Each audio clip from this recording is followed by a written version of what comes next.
नमस्कार, स्वागत है आपका संसद टीवी पर। मैं हूं मनोज वर्मा।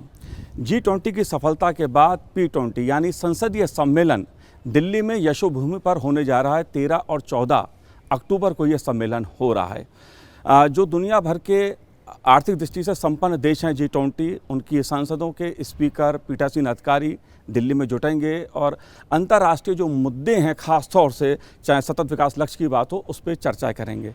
लोकसभा अध्यक्ष ओम बिरला जी हमारे साथ हैं, उनसे हम समझने की कोशिश करेंगे। आपका बहुत बहुत स्वागत है संसद टीवी पर। क्या संदेश है P20 का, क्या इसके मायने हैं? G20 की सफलता के बाद P20 G20 देशों के और आमंत्रित देशों के संसदीय अध्यक्षों और पीठासीन अधिकारियों का सम्मेलन दिल्ली के अंदर हो रहा है। जी, जिस तरीके से G20 की सफलता हमें मिली है, उस सफलता से हमने पूरे विश्व के अंदर वसुधैव कुटुंबकम की संस्कृति संस्कार, सारे विश्व का कल्याण हो, हम सामूहिकता के साथ मिलकर सब मिलकर वैश्विक चुनौतियों आपदाओं में मिलकर उसका सामना करें और उनको चुनौतियों का सामना करें। P20 क्योंकि पार्लियामेंट के संसदीय अध्यक्ष और पीठासीन अधिकारी यहाँ पर आ रहे हैं, विश्व के अंदर संसदों का बड़ा महत्व है। जी, भारत के अंदर, लोकतंत्र के अंदर और विश्व के अन्य संसदों के अंदर भी उन देशों के ज्वलंत मुद्दों पर चर्चा होती है, कानून पर चर्चा होती है और उस देश के सामाजिक आर्थिक कई विषयों पर भी चर्चा होती है, लेकिन कई वैश्विक मुद्दों पर भी चर्चा होती है। जब वैश्विक मुद्दों पर चर्चा हो तो हमारा मानना है कि कई वैश्विक चुनौतियां सब देश की एक जैसी है। जैसे उदाहरण के तौर पर जलवायु परिवर्तन। अब जलवायु परिवर्तन पर सभी देशों के अंदर एक साथ चर्चा होगी। चर्चा और संवाद से जो परिणाम निकलेंगे, लाइफ, पर्यावरण की जीवन शैली। जी, अब ये ऐसे मुद्दे हैं कि पूरा विश्व अगर इस दिशा की ओर काम करेगा कि हमारी लाइफ स्टाइल कैसी होनी चाहिए, हमारी लाइफ स्टाइल पर्यावरण के अनुकूल होना चाहिए, इनकी चर्चा जब संसदों के अंदर चुने हुए जनप्रतिनिधि करेंगे जी, तो पूरे उस देश में संदेश जाएगा, पूरे विश्व में संदेश जाएगा। और ये हम जब सामूहिकता से चर्चा करते हैं तो उसके एक बेहतर परिणाम पूरे विश्व के अंदर आते हैं। इसी तरीके से SDG के लक्ष्यों को लेकर एक पूरे विश्व के अधिकतम संसदों के अंदर इस पे चर्चा हुई है।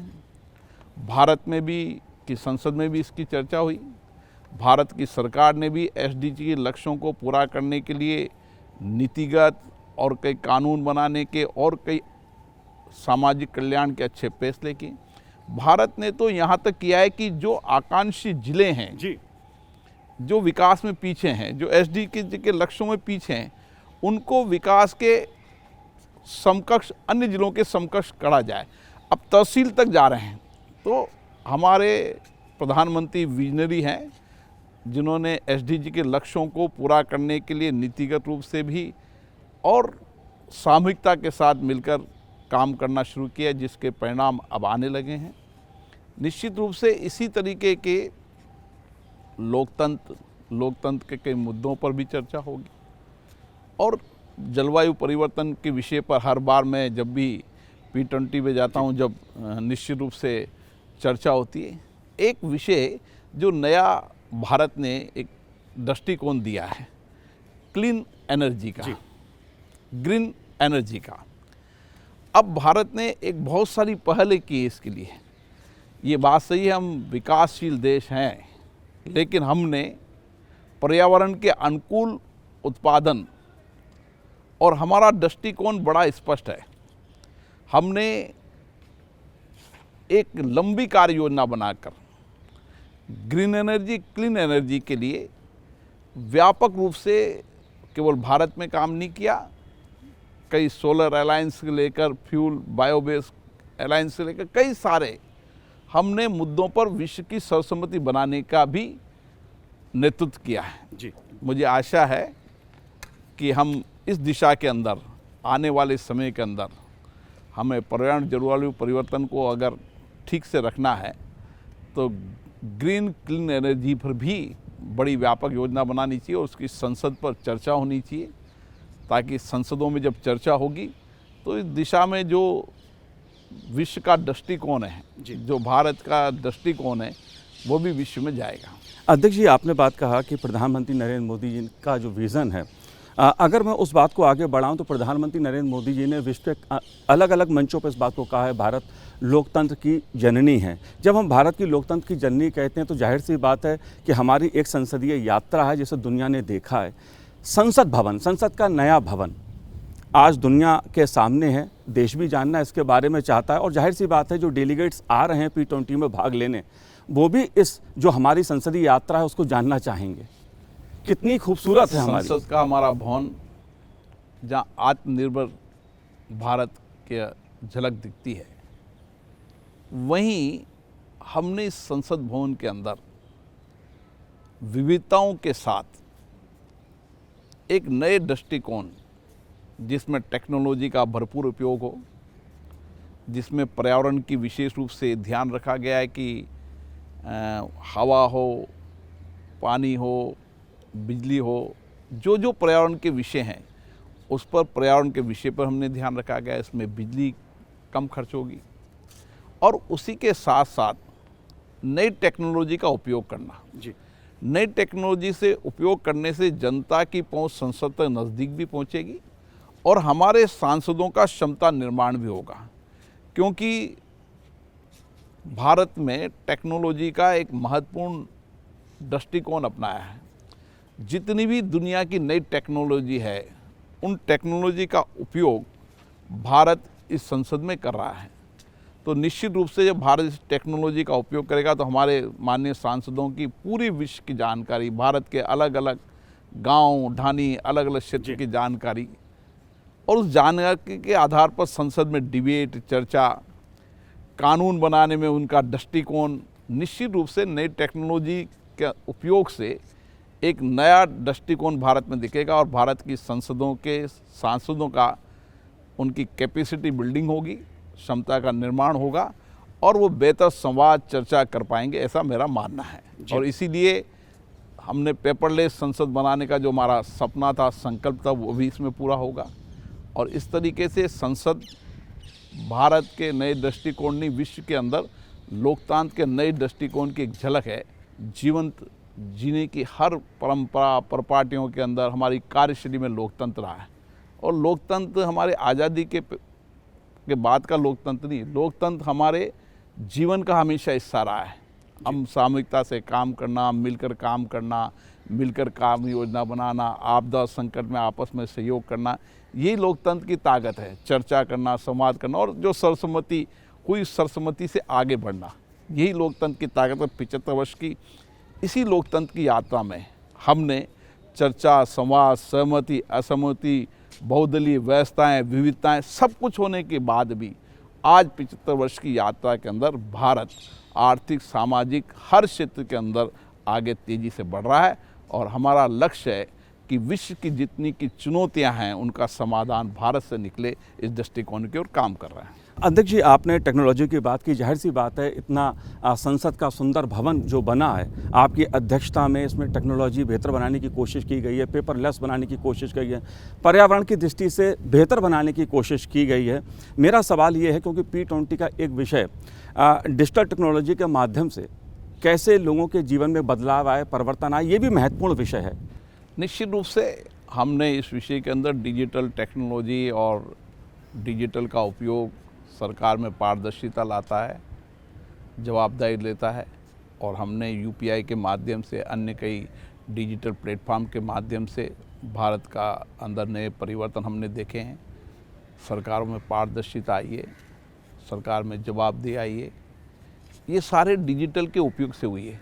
आम आदमी को अपना जीवन सरल, सुलभ हो और पारदर्शिता तरीके से सरकार चले, इस दृष्टिकोण में डिजिटल का बहुत बड़ा उपयोग है और हमने इसका सर्वोत्तम और उत्तम उपयोग किया है।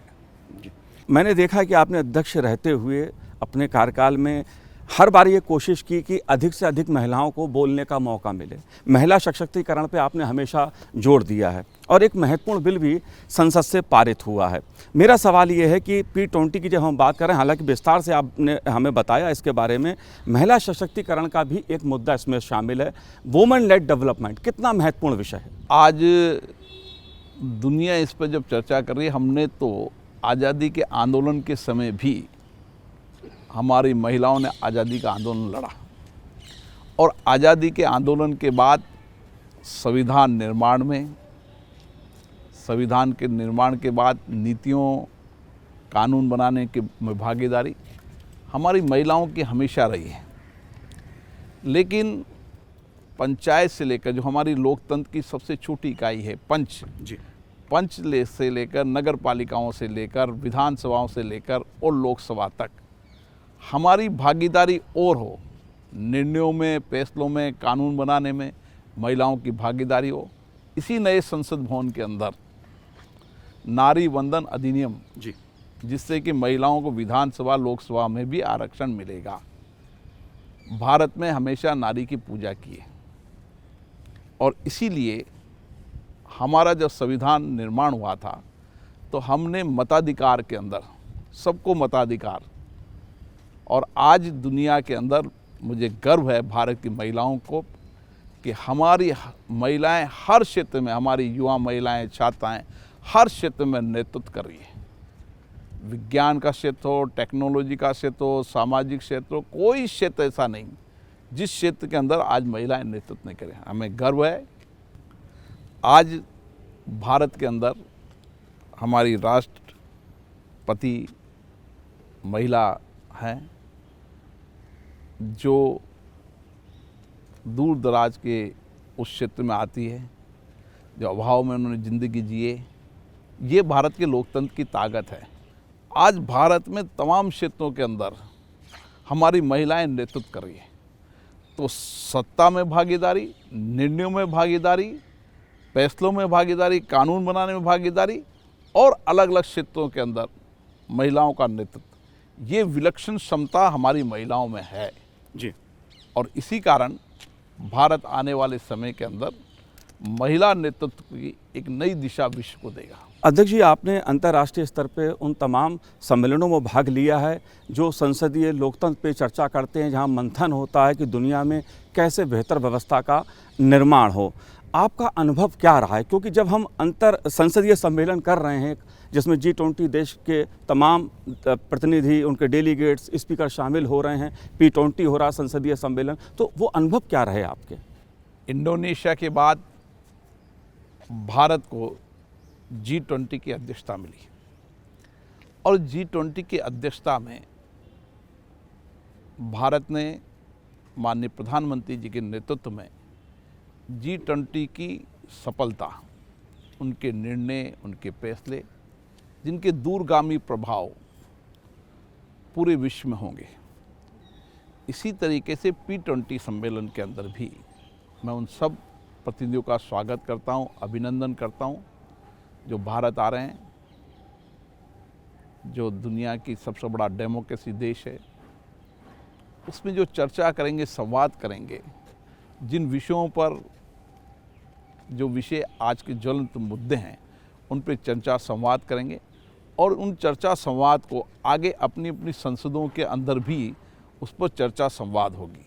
तो निश्चित रूप से हम वैश्विक मुद्दों पर जो चुनौतियां हैं उसका समाधान निकलेगा और एक सकारात्मक दिशा पूरे विश्व के अंदर देंगे, जो विकास की होगी, जो अपने अपने देश में आर्थिक परिवर्तन की होगी, जो अपने अपने देश में सामाजिक परिवर्तन की होगी।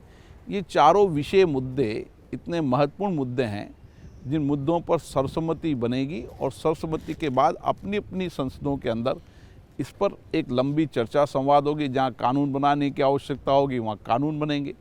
तो एक विश्व को नया दृष्टिकोण मिलता है और P20 सम्मेलन के अंदर भी इसी तरीके से हम सामूहिकता के साथ चर्चा कर पूरे विश्व को एक नई दृष्टिकोण देंगे। G20 के बाद P20 का क्या उद्देश्य है, क्या इसमें चर्चा होगी, इन मुद्दों पर आपने हमसे विस्तार से बात की। बहुत बहुत शुक्रिया संसद टीवी से बात करने के लिए, बहुत बहुत धन्यवाद आपका। तो ये थे लोकसभा अध्यक्ष ओम बिरला जी, जो हमें बता रहे थे कि दिल्ली में 13-14 अक्टूबर को जो P20 हो रहा है, यानी संसदीय सम्मेलन हो रहा है, जिसमें दुनिया के जो G20 के देश हैं उनके स्पीकर, पीठासीन अधिकारी चर्चा करेंगे, विभिन्न मुद्दों पर चर्चा करेंगे, उस पर विस्तार से हमने बात की। आपका बहुत बहुत धन्यवाद, बहुत बहुत शुक्रिया।